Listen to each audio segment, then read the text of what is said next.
Hello friends, आज हम बात करने वाले हैं एनस के अंदर या बाहर की परेशानी की वजह बनने वाली फूली हुई ब्लड वेसल्स की, जिनको आप अगर टच करने की कोशिश करते हैं तो आप उनको फील भी कर सकते हैं।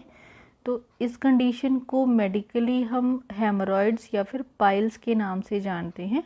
आम भाषा में इसको बवासीर भी कहा जाता है।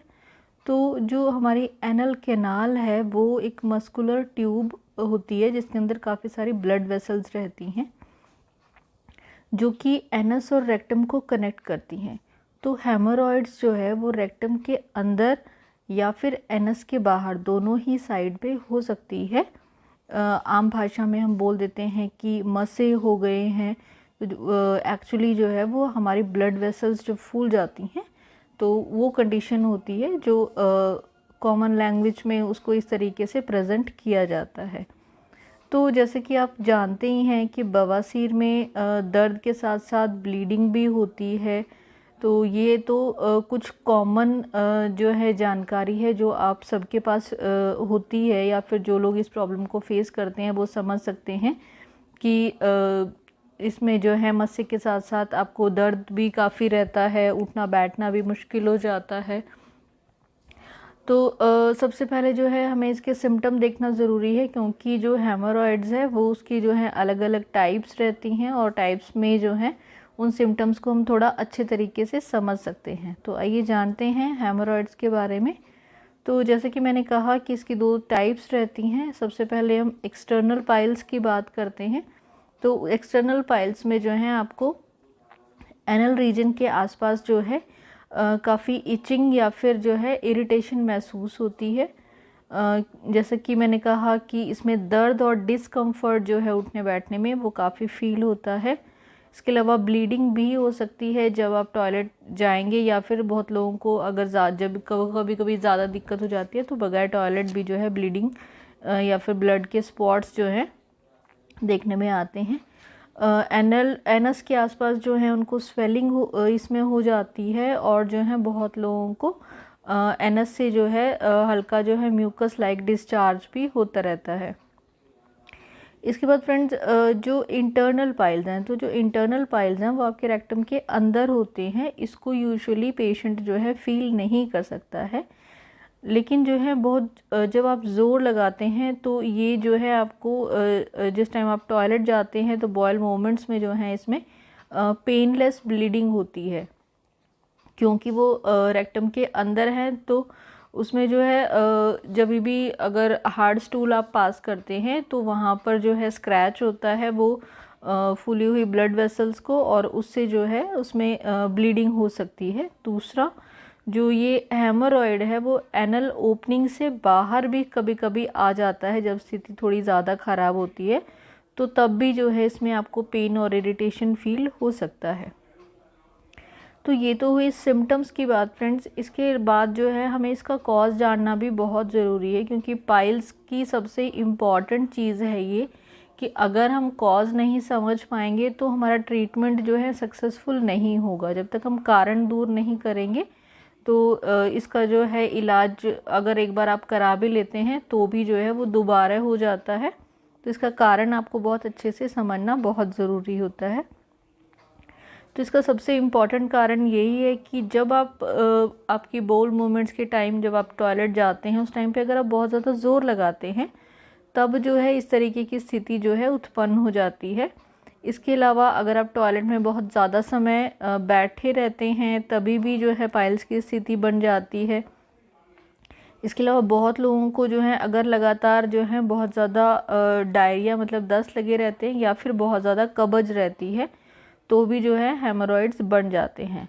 इसके अलावा बहुत ओबेसिटी अपने आप में एक कारण है पाइल्स होने का, और प्रेगनेंसी के टाइम पे भी जो है हेमोरॉइड्स बनने की स्थिति जो है क्रिएट हो जाती है। इसके अलावा अगर आपकी डाइट में फाइबर आप कम लेते हैं तो भी पाइल्स होने का खतरा बना रहता है।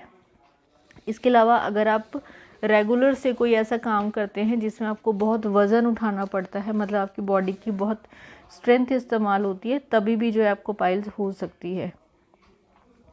तो ये कुछ कॉज हो सकते हैं फ्रेंड्स, और इसके अलावा कि किन को हो सकती है ये भी जानना बहुत ज़रूरी है। तो इसके रिस्क फैक्टर्स की बात करें तो जैसे जैसे आपकी उम्र बढ़ती है तो आपकी ग्रोइंग एज के साथ आपको पाइल्स होने का जो खतरा है वो बढ़ जाता है। दूसरा, प्रेगनेंसी में ख़ास तौर से जो है बहुत लोगों को आपने सुना होगा कि बवासीर हो जाती है, तो वो भी अपने आप में इसका एक बड़ा रिस्क फैक्टर है कि प्रेगनेंसी में आपको अपने डाइटरी हैबिट्स का जो है ख़ास तौर से ध्यान रखना होता है कि आप हाई फाइबर डाइट लें।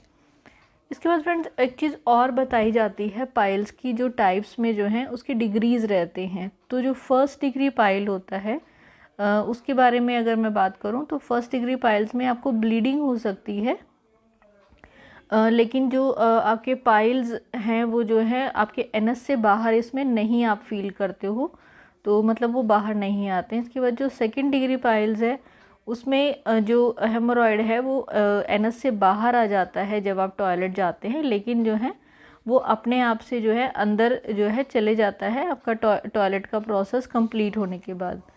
थर्ड डिग्री पाइल जो होता है उसमें आपका हेमोरॉयड बाहर आता है, लेकिन जो है जब तक वो अंदर नहीं जाएगा जब तक आप उसको फिज़िकली अंदर जो है पुश नहीं करेंगे। और जो फोर्थ डिग्री पाइल्स हैं वो एनस से बाहर ही रहते हैं, आप उसको अंदर भी पुश नहीं कर सकते हैं। एंड आप समझ ही सकते हैं जो फोर्थ डिग्री पाइल हैं वो ज़्यादा पेनफुल और ज़्यादा डिस्कम्फर्ट जो है इनमें रहती है। इसके बाद फ्रेंड्स पाइल्स की वजह से बहुत सारी दूसरी कॉम्प्लिकेशन हो जाती हैं, जैसे कि अगर ब्लीडिंग पाइल्स है तो उसमें आपको अनीमिया हो जाएगा क्योंकि कंटिन्यूस ब्लड लॉस रहता है। उसके बाद जो स्ट्रेंगुलेटेड पाइल होते हैं उनकी वजह से दर्द रहता है क्योंकि हर समय वो बाहर है तो आपको उठने बैठने में तकलीफ़ होती है, टॉयलेट जाने में तकलीफ़ होती है। और इसके अलावा जो है एक और कॉम्प्लिकेशन जो कम होती है लेकिन जो है वो अपने आप में एक प्रॉब्लम क्रिएट करती है, ब्लड क्लॉट की, जो अंदर जो है जिन पाइल्स में जो है आपको स्टूल पास करते हुए ब्लीडिंग होती है तो समटाइम्स वो ब्लड जो है अंदर के एरिया में ही जम जाता है जो बहुत ज़्यादा पेनफुल है। तो फ्रेंड्स आप समझ सकते हैं कि ये कितना ही कॉम्प्लिकेटेड जो है डिज़ीज़ है और जो है इसको ठीक करना जो है बहुत ज़रूरी है। इसलिए इन सारी चीज़ों का आपने ध्यान रखते हुए कैसे आप इससे बच सकते हैं ये सबसे इम्पॉर्टेंट है जानना। तो ट्रीटमेंट से पहले हम प्रिवेंशन की बात करेंगे, तो उसमें जो है आपको हाई फाइबर डाइट लेना है, मीन्स आपकी डाइट में फ्रूट्स और सैलड जो है ज़्यादा आपने ऐड करना है। बहुत सारा पानी पिए आप, एटलीस्ट दिन में 6 से 8 ग्लास पानी बहुत ज़रूरी है। स्टूल पास करते हुए बहुत ज़्यादा ज़ोर नहीं लगाना चाहिए। और जो है इसके अलावा आपको हल्का फुल्का एक्सरसाइज जो है आपके डाइट के शेड्यूल में बहुत ज़्यादा जो है इम्पॉर्टेंट है, इसको रखना ही चाहिए। और जैसे ही आपको टॉयलेट का प्रेशर फील होता है आपको उसको अवॉइड नहीं करना है। बहुत लोगों की आदत होती है कि टॉयलेट की इच्छा हो रही है लेकिन आप अपने किसी न किसी काम की वजह से उसको जो है टालते रहते हैं, तो वो भी अपने आप में एक रीज़न होता है पाइल्स होने का। और इसके अलावा लंबे समय तक जो आजकल जो लोग जैसा फ़ोन्स वगैरह इस्तेमाल करने लगे हैं टॉयलेट में और लंबे समय तक टॉयलेट में बैठे रहते हैं, वो भी जो है बहुत गलत हैबिट है, उसको आपने अवॉइड करना ज़रूरी है। तो फ्रेंड्स ये तो ही प्रिवेंशन की बात। अब अगर हम ट्रीटमेंट की बात करें तो आयुर्वेद के अनुसार हम जान लेते हैं हम इसमें क्या जो है ट्रीटमेंट ऑप्शन हमारे पास मौजूद हैं। तो आयुर्वेद में जो है जैसे कि हमने कहा कि आयुर्वेद के अनुसार इस डिज़ीज़ का नाम भी जानना ज़रूरी है। तो आयुर्वेद में जो हेमोरॉइड्स हैं उनको हम अर्श के नाम से जानते हैं। तो और आयुर्वेद कहता है कि अगर आपकी अपान वायु जो है इम्बैलेंस हो जाती है तो ये जो है धीरे धीरे जो है आपके बॉडी में और आपकी वेरिकोज वेन्स हो करके जो है इसमें एक्युमुलेट होना शुरू हो जाती है और जो है पाइल्स जो है प्रोड्यूस करती है। तो यहाँ पर सबसे पहले तो कुछ आपको जो इम्पॉर्टेंट चीज़ें हैं प्रिवेंटिव मेजर्स तो वही रहेंगे। तो कुछ खास होम रेमेडीज़ की बात है कि अगर आपको जो है डाइजेशन रिलेटेड प्रॉब्लम है कि आपको बहुत कब्ज रहती है और आपको टॉयलेट में बहुत समय लगता है, क्योंकि वही मेन प्रिवेंशन हमने इस पे ध्यान देना है, तो उसके लिए आप सबसे पहले जो है त्रिफला चूर्ण का इस्तेमाल कर सकते हैं। रात को हर रोज़ आप 1 चम्मच गर्म दूध के साथ त्रिफला लीजिए ताकि जो है आपको सुबह बहुत ज़्यादा जो है टॉयलेट में ज़ोर लगाने की ज़रूरत ना पड़े। इसके बाद फ्रेंड्स आप हींग का इस्तेमाल कर सकते हैं, वो भी जो है आपका डाइजेशन ठीक रखने के लिए बहुत इंपॉर्टेंट रोल प्ले करता है। या फिर जो है आप कैस्टर ऑयल जो है वो अपना रूटीन से आप इस्तेमाल कर सकते हैं। रात को 1 चम्मच कैस्टर ऑयल आप अगर हर रोज़ से लेते हैं तो उससे आपकी इंटेस्टाइन जो है अच्छे से काम करती है और आपको सुबह टॉयलेट जाते हुए जो है जो कोई ज़्यादा तकलीफ़ नहीं होगी, और जो है कोई पाइल्स की स्थिति बनने में जो है उसको जो है रोकने के लिए इम्पॉर्टेंट काम करता है। इसके बाद फ्रेंड जो है पंचकर्म के अंदर जो है कुछ प्रोसीजर बताए गए हैं पाइल्स को ठीक करने के लिए। उनको अगर जब स्थिति बहुत ज़्यादा ख़राब हो जाती है और आपको पाइल्स हो ही गया है और आप उसको प्रिवेंट नहीं कर पाएँ, तो उसको ठीक करने के लिए एक क्षार सूत्र प्रक्रिया बताई गई है। क्षार सूत्र में जो है उन पाइल्स को बांध दिया जाता है और उनके अंदर जब ब्लड सर्कुलेशन जो है ख़त्म हो जाती है तो वो अपने आप से जो है शेड आउट हो जाते हैं। तो ये एक प्रोसेस है जो आप किसी भी क्षार सूत्र जो सेंटर हैं, जो सर्टिफाइड डॉक्टर्स होते हैं, वो ये प्रोसेस करते हैं और आपको इससे जो है अपने जो पाइल्स की समस्या है इससे भी निजात मिल जाती है। इसके अलावा फ्रेंड्स अग्निकर्म भी जो है किया जाता है पाइल्स को ठीक करने के लिए। तो आप किसी भी जो है ट्रेंड जो बवासीर के लिए जो है सेंटर्स होते हैं वहाँ पर जो है ये प्रोसेस ज़रूर करवा सकते हैं। इसके अलावा आयुर्वेद में कुछ मेडिसिन भी बताई गई हैं पाइल्स के लिए। उनके कुछ के नाम अगर हम यहाँ पर लें तो इसमें अर्शकल्पवटी काफ़ी इफ़ेक्टिव औषधि के रूप में काम करती है, और उसके साथ जो है आप त्रिफला गूगल का प्रयोग कर सकते हैं। और इसमें नाग केसर चूर्ण जो है आपकी ब्लीडिंग रोकने के लिए बहुत अच्छा काम करता है। आप अभ्यारिष्ट का प्रयोग कर सकते हैं जो कि आपकी कॉन्स्टिपेशन में भी काफ़ी आराम देगा। और इसके बाद जो है पाइल्स पे लगाने के लिए उन मसों पे आप कासी सादी तेल का प्रयोग कर सकते हैं। तो फ्रेंड्स इस प्रकार से ये सारी चीज़ों का उपयोग करते हुए आप अपने हेमोरॉइड्स की, अपने पाइल्स की प्रॉब्लम से निजात पा सकते हैं।